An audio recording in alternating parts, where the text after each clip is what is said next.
Oh, well, guys, this is actually the story how I met Joe. Maybe 2015 or 13, 14, something like that.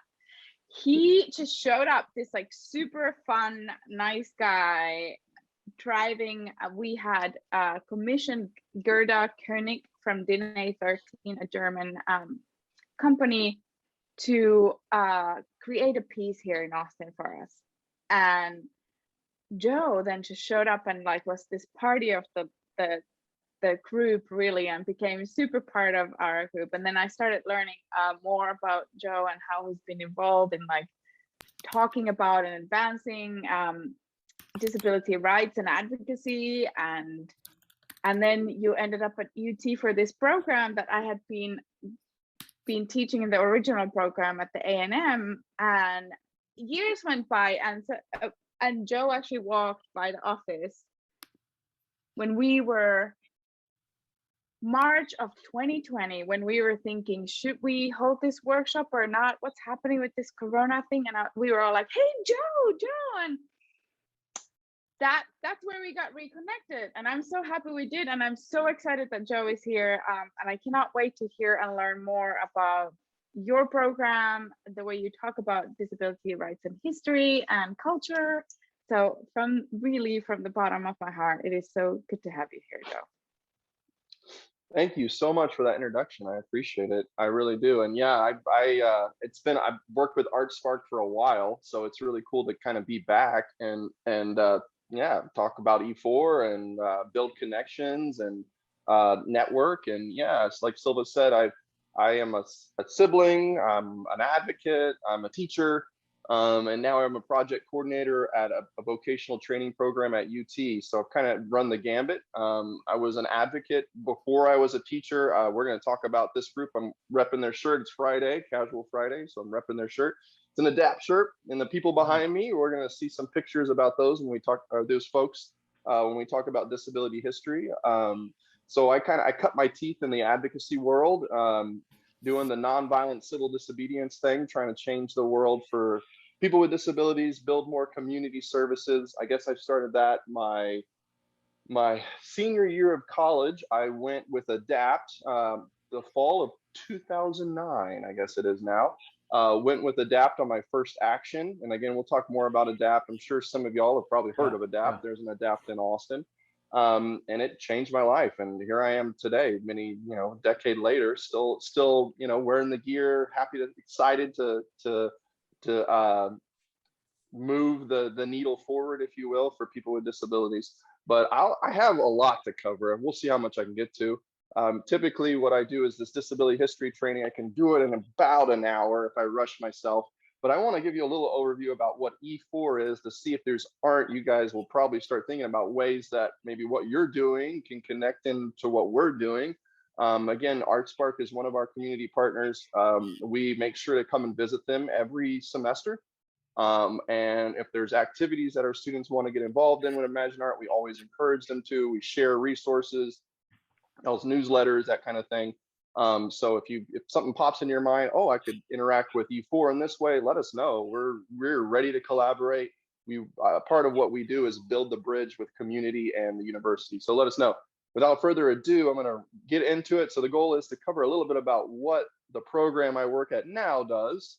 And then, let me stop my share real quick, make sure I'm sharing with audio, because I'm going to share some videos. And then from there, we'll go into some disability history. We're going to cover 3 key characters from the disability history movement that have kind of been maybe forgotten a little bit by time. And that'll hopefully be about around an hour. Maybe if we have time for questions, we'll go for it. But like I said, I'm Joe Tate. I'm with the Texas Center for Disability Studies at the University of Texas at Austin. We're part of what's called the AUCD network. That's the Association of University Centers on Disability. There are at least one in every state in the country, and it's really kind of mandated. There's 3 agencies that operate in every state. One's the Protection and Advocacy. So in Texas, we have Disability Rights Texas, that's the lawyers. Then they have the DD Network, the DD Council, which I'm sure some of y'all are familiar with. They're the ones that award grants and funding.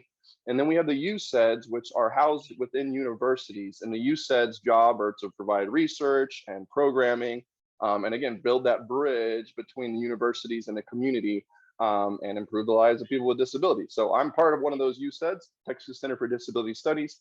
E4 falls under it. Please hit us up if you need something. We do a lot of stuff at the center. One big thing that we do is technology access. So if you have a student you're working with that may need some accommodations or modifications for some assistive technology, the Texas Technology Access Program provides that assistive technology at no cost for you. And it's a trial period to see, because a lot of that assistive technology is expensive. So that's just one of the resources we provide. It's really cool. It's like an Amazon. You can go and check out a device. They'll send it to you for free, and they'll pay for the return shipping for free. So it's just a handy resource. But we're E4. We're a vocational training program.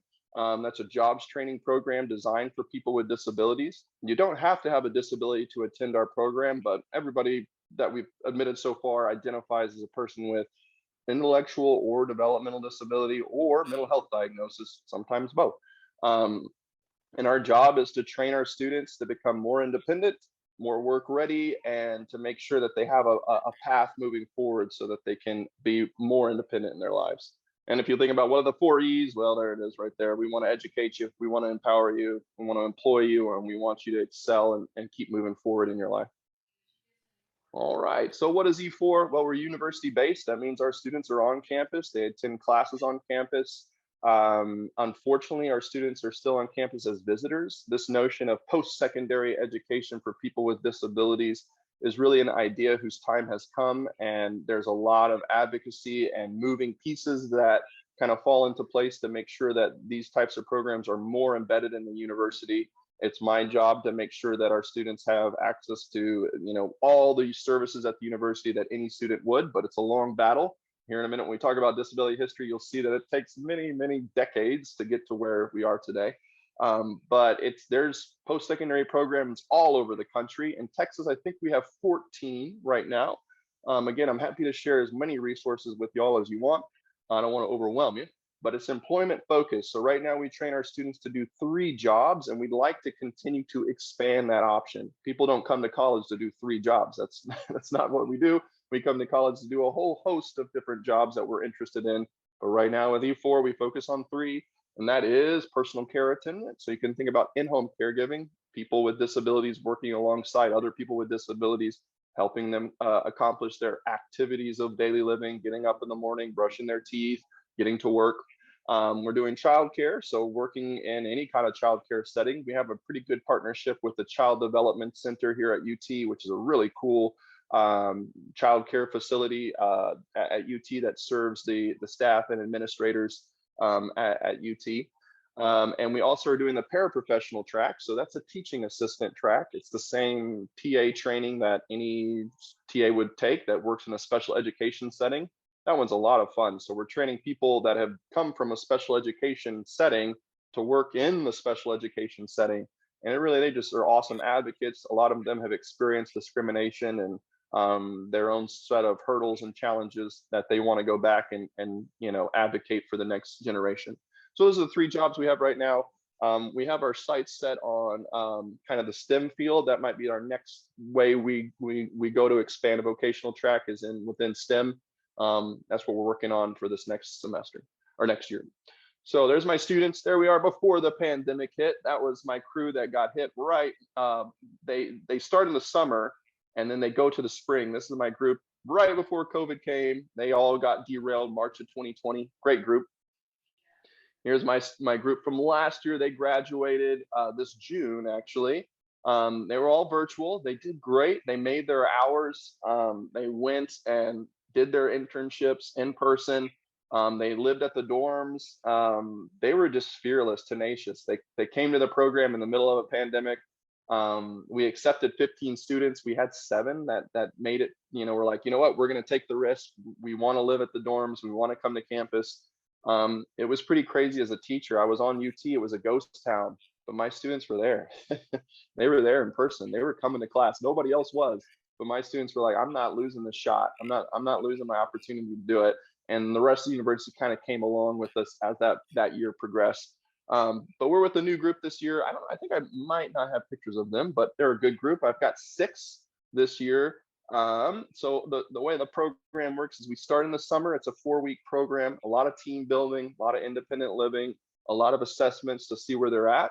Then it comes to fall when they do their actual training, jobs training, hands-on training. They have to volunteer in the community. They have to audit a UT course. And then in the spring is when the rubber meets the road. They're out working. They have to work 135 hours. We try to find them paid employment. That's ideal. Sometimes it's not, but we want them, as long as they're working in the field of their study somehow, they'll earn their hours, and then they're scheduled to graduate early May. So that's kind of how the flow of the program goes. It's 3 semesters.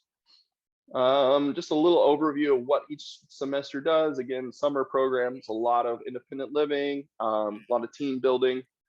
Students have to pass each semester to move forward. So we're really looking at making sure that they are able to keep moving through each semester. All right. So in the summer semester, we're doing a lot of bus riding. We do go to the Capitol and testify. That's a fun thing. They also do their own disability history presentation, which is really cool.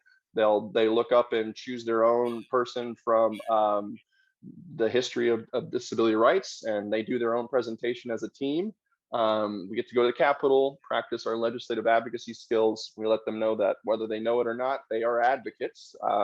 There's a lot of work to still be done, especially in Texas. All right. Fall semester, again, we're doing the vocational training. They're doing their audit course. They're volunteering in the community. They're in class a lot. They're really busy over the fall. That's what we're fixing to wrap up. We'll be done December 3rd with this group for fall. But yeah, in class Monday through Friday, and they're required to volunteer about 4 hours every week. All right. A little bit more. Oh, we do a really cool healthy relationships class. There we do person-centered practices training. I don't know if y'all are familiar with that, but it's to look at the person and not the disability label. We do budgeting trainings, we do cooking lessons, we do work readiness lessons, we do CPR training over the fall, we do allergy ready training, how to use an EpiPen, we do food handler certification, anything we think is going to improve their odds of being employed in the spring is what we work on in the fall. All right. So in the spring is really, again, it's when they start doing their work. So they've networked over the fall. We send them out.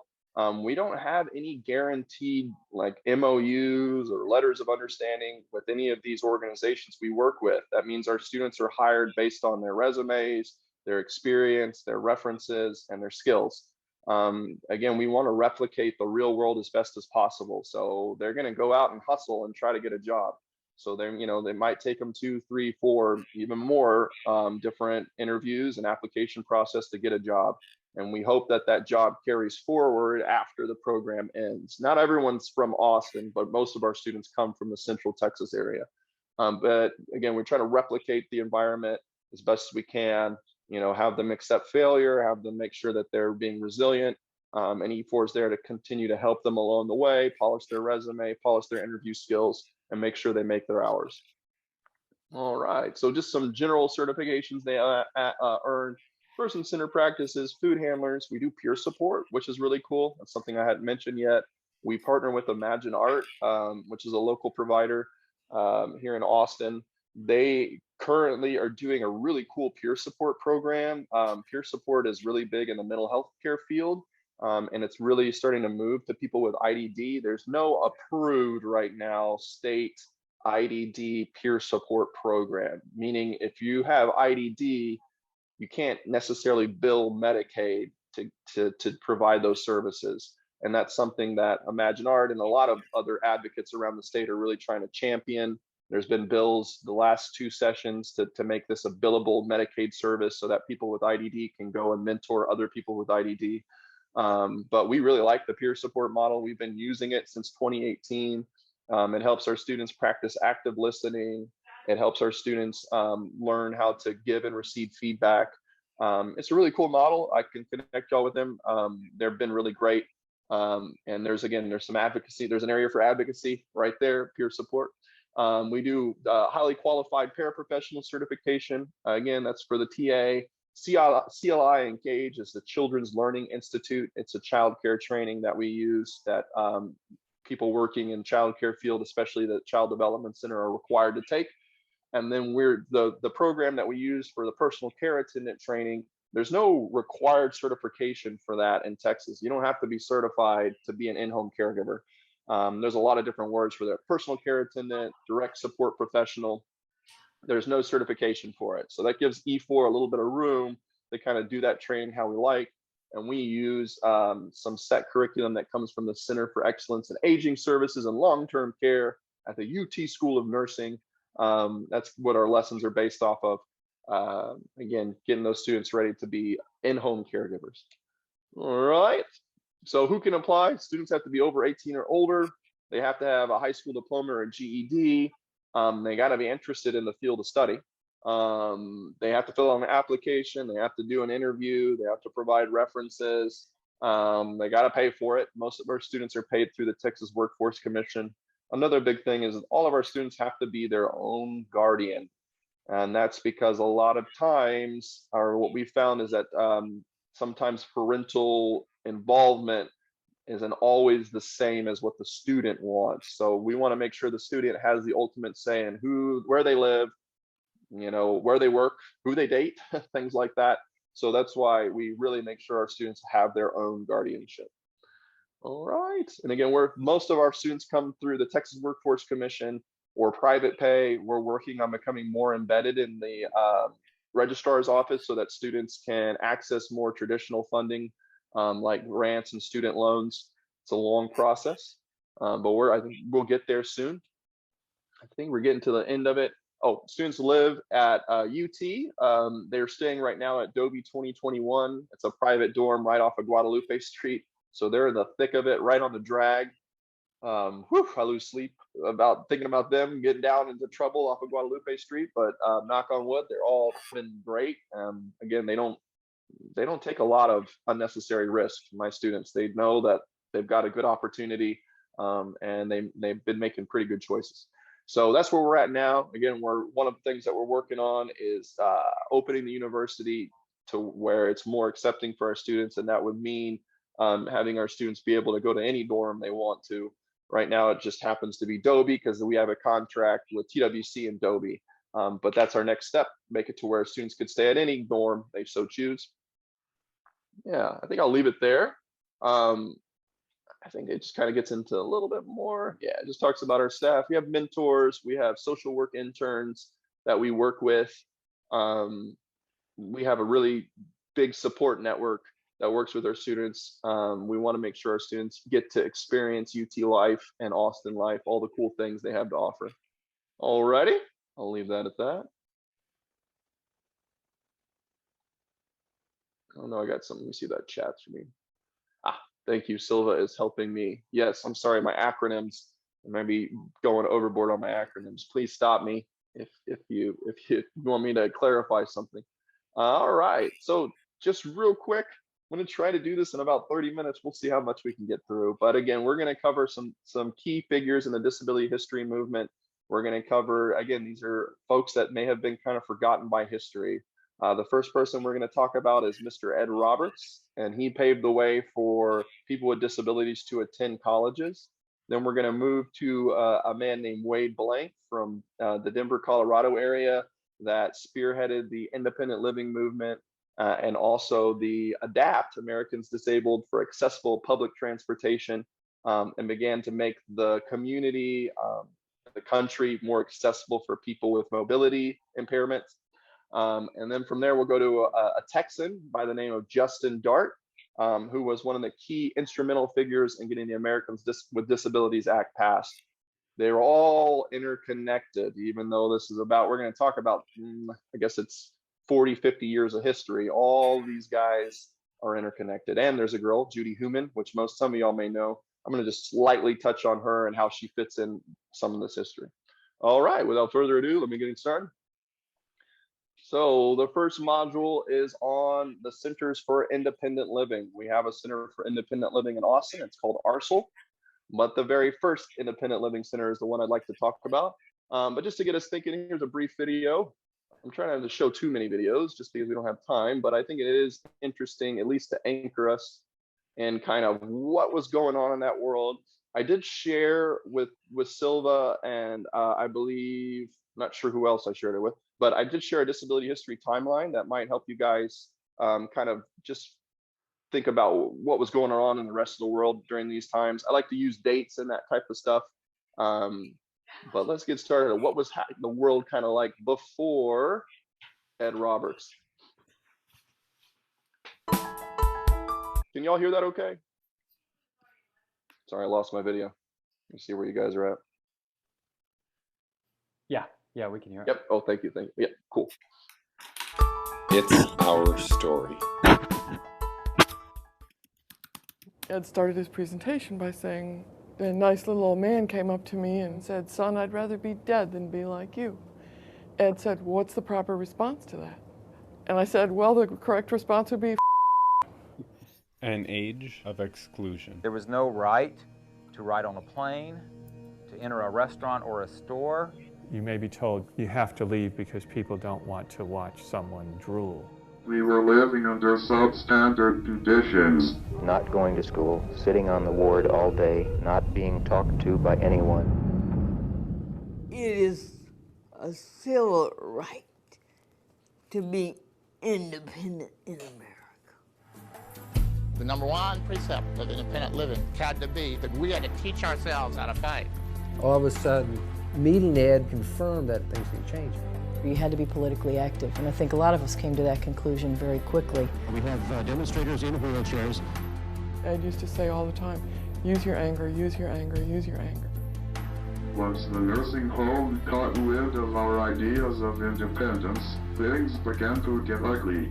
You become more disabled in jail. Disability, if you allow it, it can be powerful. Beyond charity. We love you all. You are our inspiration. People will want to hand you $1, sometimes hand you 25, hand back the dollar, but 25 maybe you think about. Beyond pity.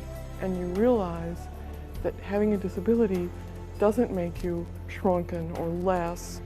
I didn't know that it was okay with me to fall in love with somebody who had a disability, but I knew it then. When you're up against something that the world doesn't give a rat's ass about, suicide sometimes comes to mind.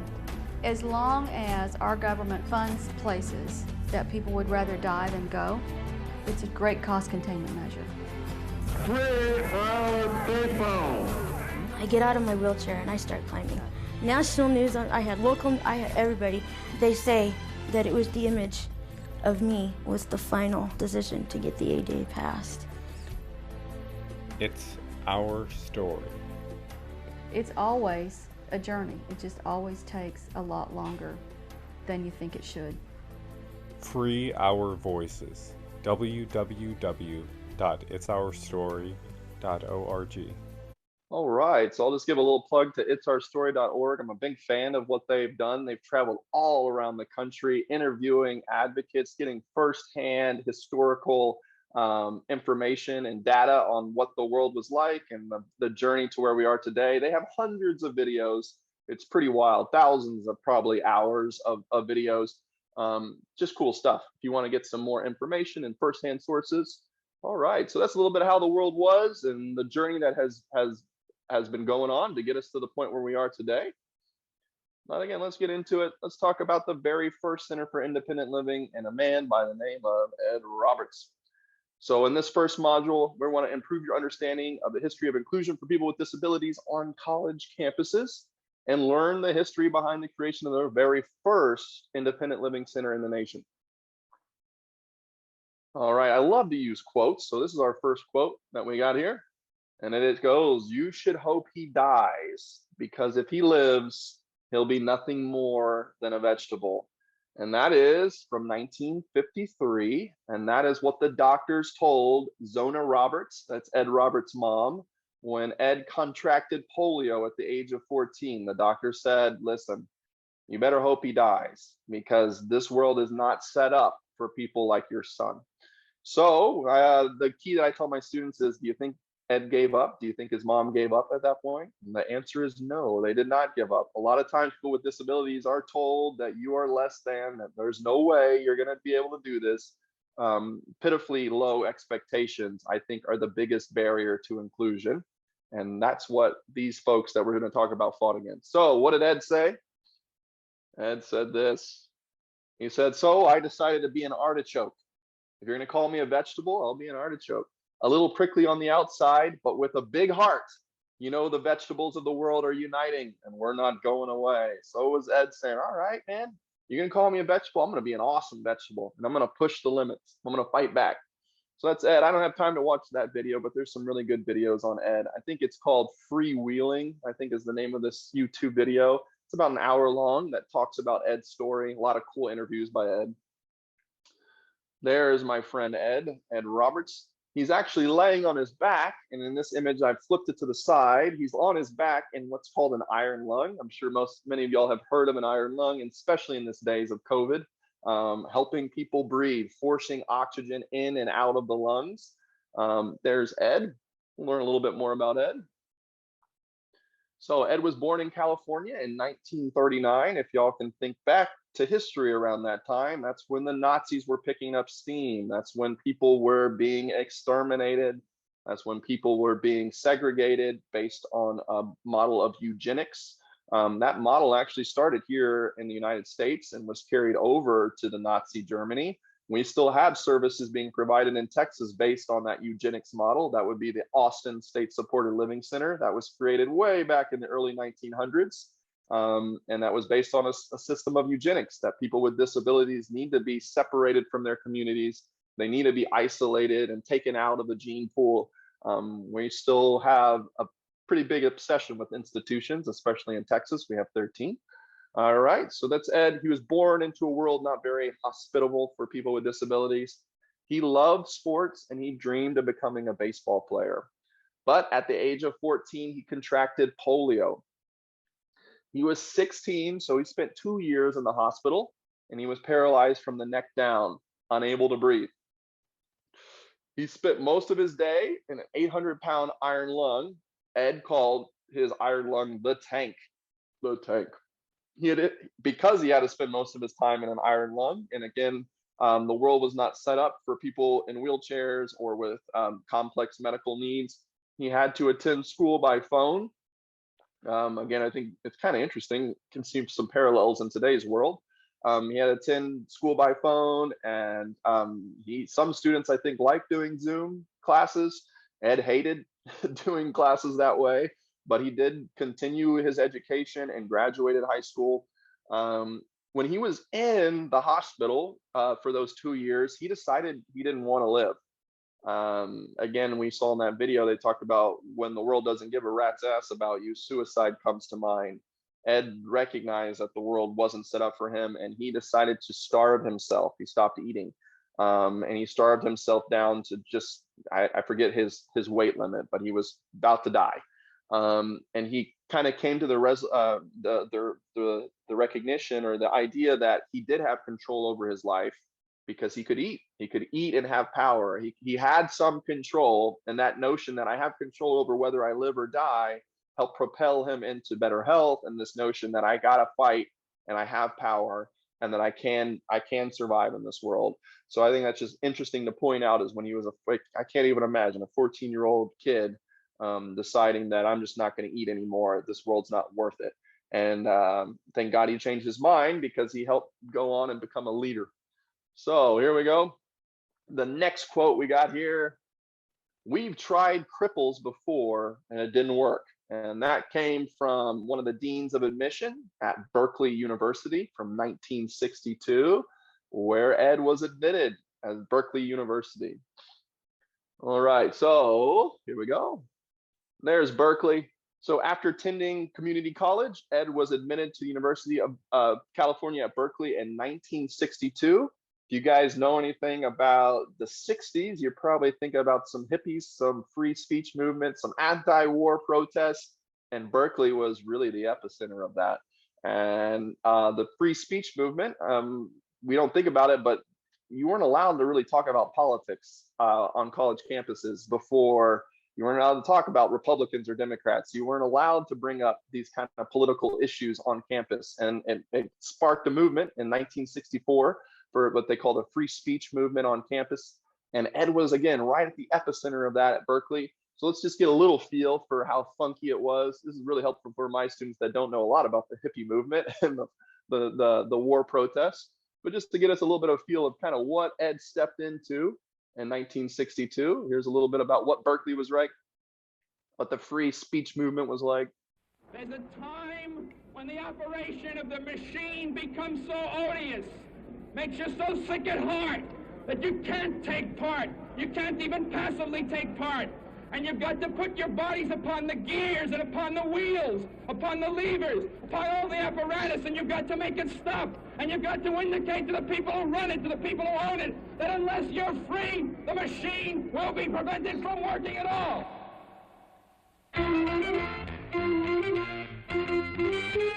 Yeah, come on, all of you big strong men. Uncle Sam needs your help again. He's got himself in a terrible jam. Way down yonder in Vietnam. So put down your books and pick up a gun. We're gonna have a whole lot of fun. And it's 1, 2, 3. What are we fighting for? Don't ask me, I don't give a damn. Next stop is Vietnam. And it's 5, 6, 7. Open up the pearly gates. Ain't no time to wonder why we're all gonna die. And suddenly the helicopter swooped over the whole campus, over all the students, and I thought, we're going to be shot at with the Viet Cong.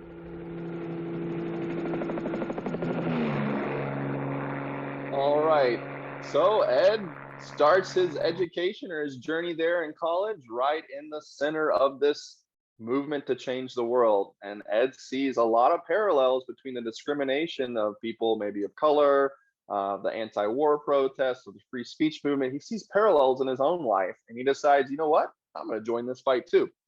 So he had his iron lung with him. He had to go to college. He wasn't going to stay at mom's house. You're not going to have many girls come over if you're staying at mom's house. So he decides he's going to stay on campus, and he had trouble securing housing. So he actually had to stay at a hospital.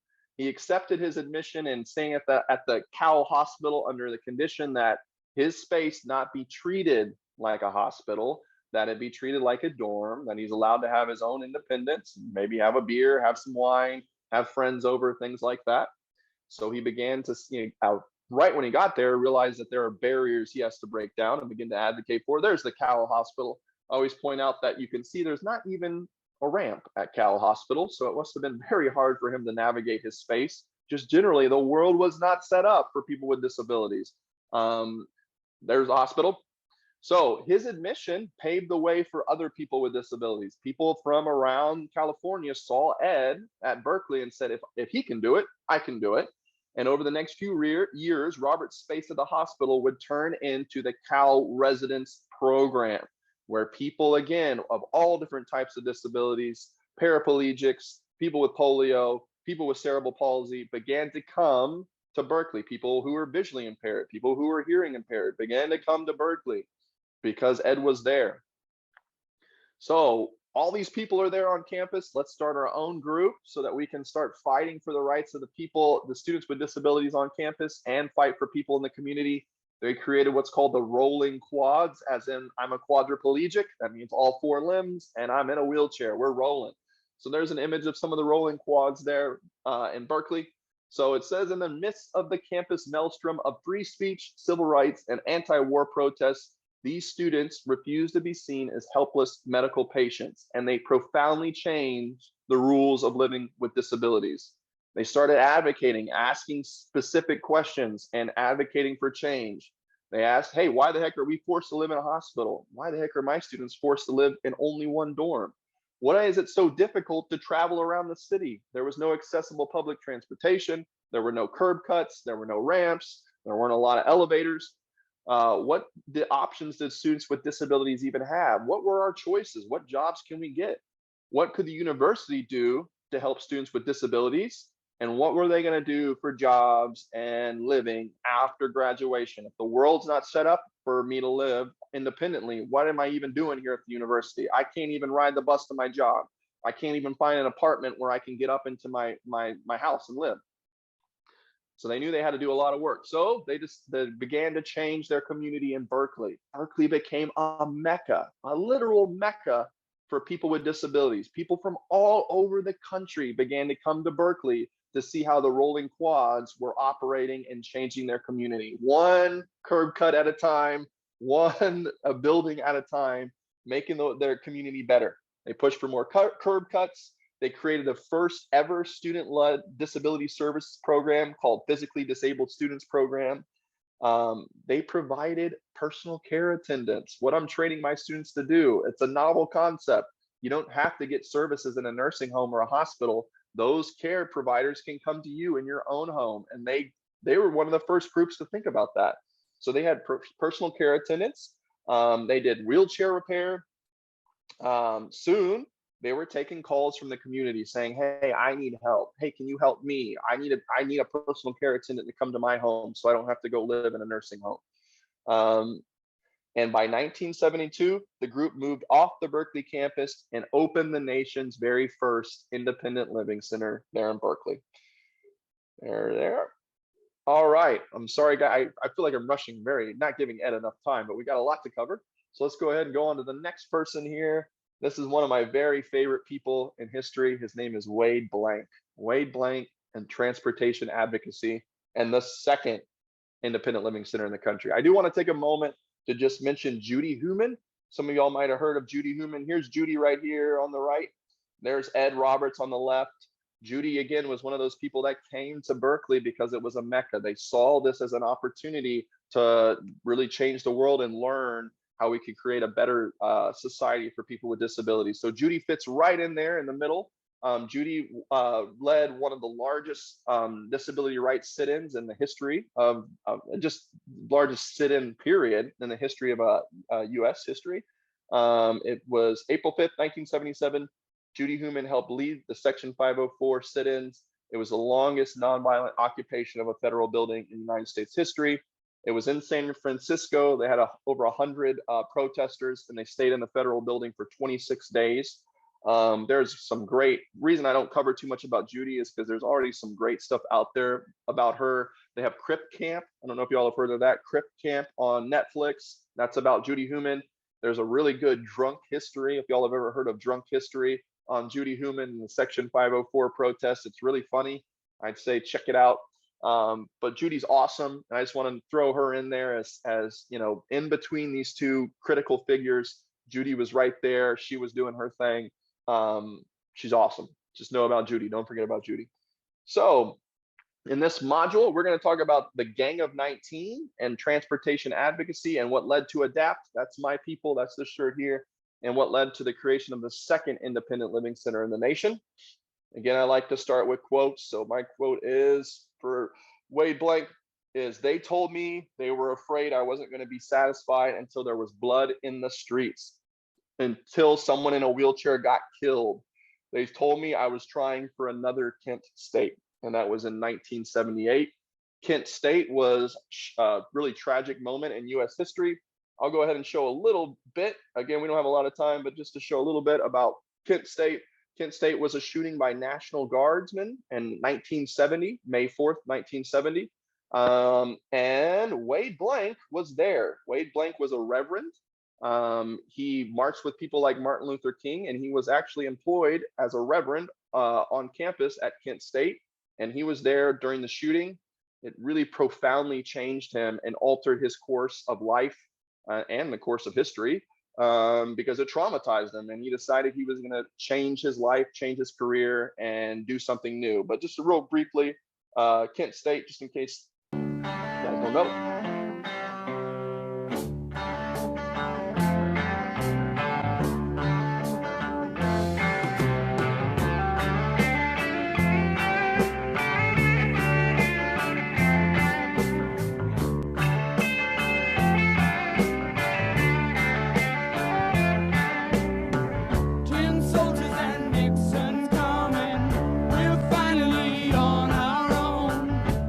Summer I hear the drum.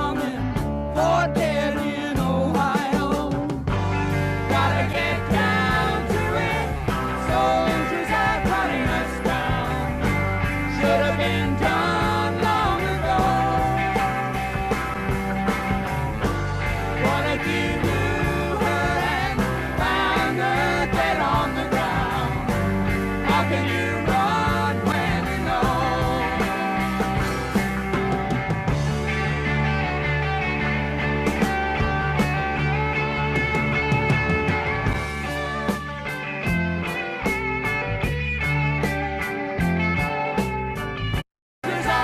So again, Wade was there. He was there with the protesters protesting for the civil rights, anti-war protesting.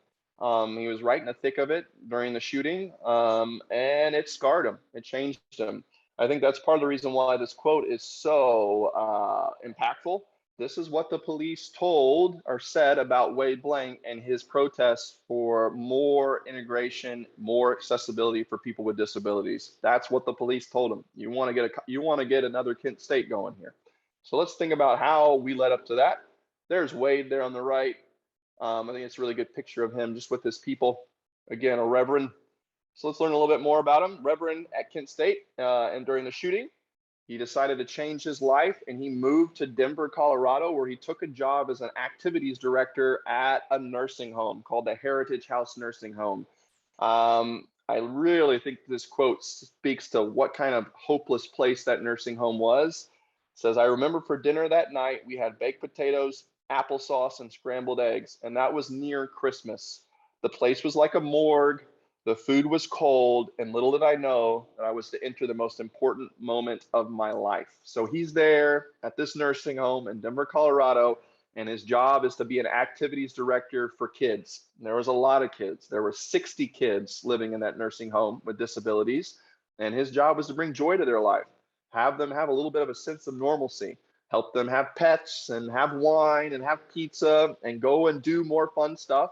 And he's a community organizer, so he organizes them like a council. He brings them together, they talk about what their needs are, and he always comes back to these kids saying, I don't want to live at the nursing home. I'm a teenager, I'm a young man, I'm a young woman. I want to live on my own. I want it out of the nursing home. And that was the one thing that he could never really give them. So he began to try to rack his brain about how the heck do we serve these kids? And it doesn't seem like that complicated now, but his solution was have the RNs, have the nurses that work at the nursing home go and serve these people at their own homes, in their own apartments, in their own houses. Well, that notion got him fired, but he didn't quit. He fought and fought and fought. He used the abuse and neglect of the residents there to hold Heritage House accountable. There's another photo of Wade there. This guy, I just want to touch on him briefly. This is a man by the name of Mike Smith. And Mike Smith was one of the young men that lived at Heritage House Nursing Home who was severely abused and neglected. He'd been there since he was about, I think, 12 or 13. And they used his court case to open up homes for these kids to move out of the nursing home and begin to live independently. And he was just a fighter. He was a poet. He's just a really cool guy. One of the people I think had been lost by history. He was able to get out. If you look in this little newspaper clipping, it's talking about him being in his own home, but it's too late. He's passing away due to his disability and his illness. But he was able to get out. That's why it says, realize. I realized my dream of getting out of the nursing home. And again, it was his court case and the severe abuse that he sustained that shut the Heritage House Nursing Home down and had a windfall of cash for Wade Blank to open up the second independent living center and to provide services for these young people in their own homes, accessible homes, and to have them be more integrated in the community. So that's not Mike Smith. That's just a young man inspired by Mike Smith. I wish we had more time to spend about Mike Smith. There's a pretty good Hallmark documentary, I'd say pretty good, or not documentary, a Hallmark movie about Mike Smith. It has Kevin Spacey actually plays Wade Blank. That would be cool if Kevin Spacey wasn't a creep anymore, but it's not bad. I think it's called When You Remember Me. I think it's on YouTube if you want to watch it. But again, his soul, his heart carries on today. And I just want to give a little tip of the hat to Mike and say, hey, Mike, we remember you. So they created the Early Action Project, which was the second independent living center in the country. I'm moving kind of fast here, guys, just because we got a lot to cover and not a lot of time. But basically what you want to understand is that we've got this group of kids that moved out of the nursing home. They're living in their own homes now, but the community is not accessible. There's no curb cuts. There's no buses. There's no jobs. They're not really living, included. They've just moved from a segregated setting of a nursing home to a segregated setting of their own home. They might have more freedom over what they eat and who they date and that kind of thing, but they're not going out and living life fully. So that really is what sparks the disability rights protest movements for accessible public transportation. So these kids, they start thinking, what's the first angle? What's the first point that we can attack? We're surrounded on all sides. Where can we start our push for our rights? And they start with the buses. They pay city taxes. They have a right to ride the bus, but there's no lifts on buses. So they start their protest on the bus. So on July 5th and 6th, 1978, members of the Atlantis community, so the Second Independent Living Center run by Wade Blank, known as the Gang of 19. These are the 19 kids that got out of the nursing home. Now they're ready to rock and roll and fight for their rights. They block city buses in downtown Denver and a busy intersection. There's a video or a clip that says, disabled snarled traffic in protest. There they are, literally sleeping in front of the bus. It says taxation without transportation there. That protest gets a lot of coverage. And then there's protests in Texas, and then there's protests in California, and then there's protests on the East Coast. Then protests spark all over the country of people with disabilities getting fed up with the fact that they're still not included today. These 19 kids that got out of the nursing home spark a protest movement that spreads across the country. This is actually, behind me, are people with disabilities fighting for their rights, this movement that started with the Gang of 19. So in 1983, the Atlantis community started ADAPT, and that stands for American Disabled for Accessible Public Transportation, to confront and conform the public transportation system for people with disabilities. And that protest movement spread and spread. That's Bob Kopka. He's one of our local disability rights legends. There he is as a young man. There he is, yeah, in the late 80s. Silva says, I know that guy. Kind of looks like a wizard in a wheelchair. He's one of my mentors.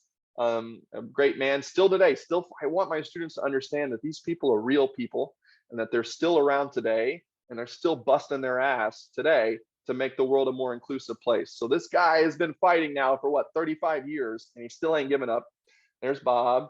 There they are. There's some protesters literally laying their head under the wheel of the bus. That should tell you how critically important this was to them. They're fighting for their lives. They're saying, I'm willing to fight and die for my right to ride this bus. And this guy on the right actually slept, or both of them did, but this guy slept underneath the bus. They got a pillow and blankets and slept with their heads underneath the wheel of the bus to make sure the wheel didn't even move an inch. Protesting for that. There's Stephanie Thomas. That's actually Bob Kafka's wife there. She's still fighting today. She's still a real person. You can call her and talk to her on the phone if you want to. There they are protesting. I just love some of these. Gives you an idea of how intense it was. This guy's got a bike lock with a big chain around the wheel of the bus. You can see his shirt there says ADAPT. There's another one of Bob Kafka. I think this guy's name is Mike Augsburger.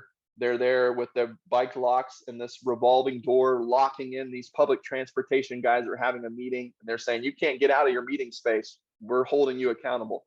And this just, again, it sparked a movement that really began to pick up steam around the country and began to organize people with disabilities around this notion that they're part of the civil rights movement, that they're being discriminated against and they have a right to push legislation and push policymakers to make the world more inclusive.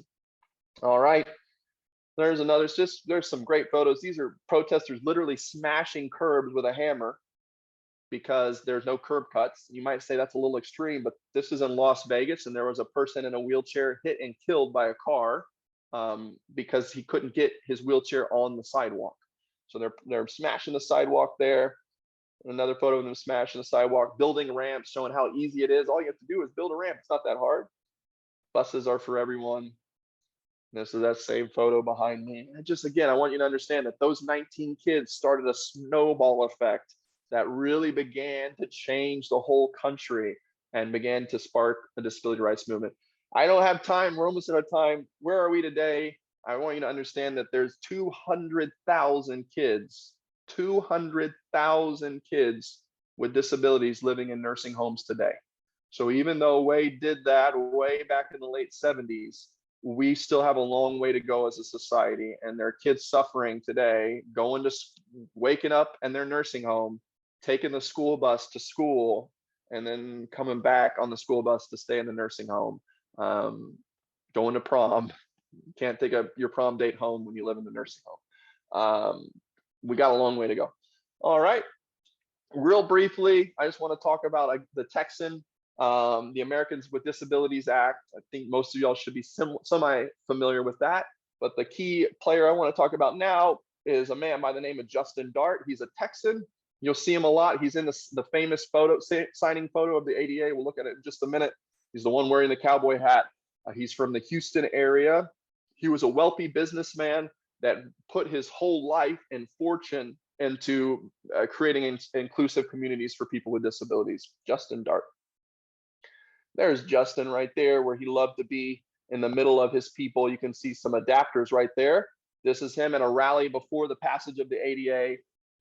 And before the ADA was passed, Justin Dart traveled around the whole country at his own expense, and he met with all these leaders. He went with Ed Roberts and Judy Heumann and Wade Blank and Bob Kafka, and he talked to them about what is it that you need to make the world better? What are you fighting for? What can I take to the federal government and ask for and put in a bill?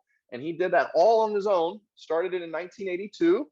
And he visited all 50 states. He talked to over 30,000 people. And it was really Justin's momentum and putting all these different advocacy organizations and people together, connecting all the pieces together, that led to the creation of the Americans with Disabilities Act. It wasn't a bunch of politicians sitting down in rooms writing laws for people. It was Justin getting out there and talking to the advocates and finding out what do you really need and uniting them under one mission, and that's the ADA. So he was kind of the glue that put Wade Blank and Ed Roberts and Justin Dart and Judy Heumann all together to get the ADA passed. And it wasn't easy. Just as we had a fight for buses, we had a fight for the ADA. There it is, signing. You think, oh, that's great. We see that picture all the way. Oh, wow, great job, George H.W. Bush. You did so great. No, it really wasn't him. It was the advocates. It was Stephanie Thomas who came and fought every inch of the way to get the ADA signed. There's Stephanie Thomas. There's a friend of mine, Frank Lozano. He's from El Paso. It was the advocates.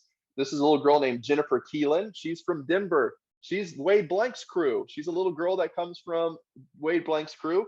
Here she is doing the famous Capitol crawl, where people with disabilities, hundreds of them, got out of their wheelchairs and climbed up the steps of the Capitol to show that even the Capitol was not accessible for people with disabilities. And this little girl, she had blood on her chin. And there's a really great video I like to show where she goes, I'll take all night if I have to climb up these steps. And it just showed their resilience. And again, it's people, guys. It's people that change the world. It's not politicians. It's not these wealthy, philanthropists. It's the people. So there they are. So they do a rally. They do a march. They do a Capitol crawl. And now I'm out of time. Finally, they get the ADA passed. Again, it's these same Americans Disabled for Accessible Public Transportation. There they are on the ground, pushing these politicians to sign the ADA. ADA covers a lot of stuff. It's the key civil rights legislation for people with disabilities. And I did it with maybe 15 seconds to spare. All right, there you go. Nailed it. This is wonderful. Joe, I love this. I love this. As we first came on, Celia let me know that April has a meeting right at 12 o'clock. Of course, because this is what we do at Art Spark, Texas. We overschedule everything. So here's what I'm going to do. I'm going to drop in the chat a link to another Zoom room that will not be affected by any time. I do want to be mindful of everyone's time because we told everyone 11 to 12, but if Joe is willing to jump over there in that room with me, and then if anyone has any questions, maybe we can do that without worrying about affecting any of that.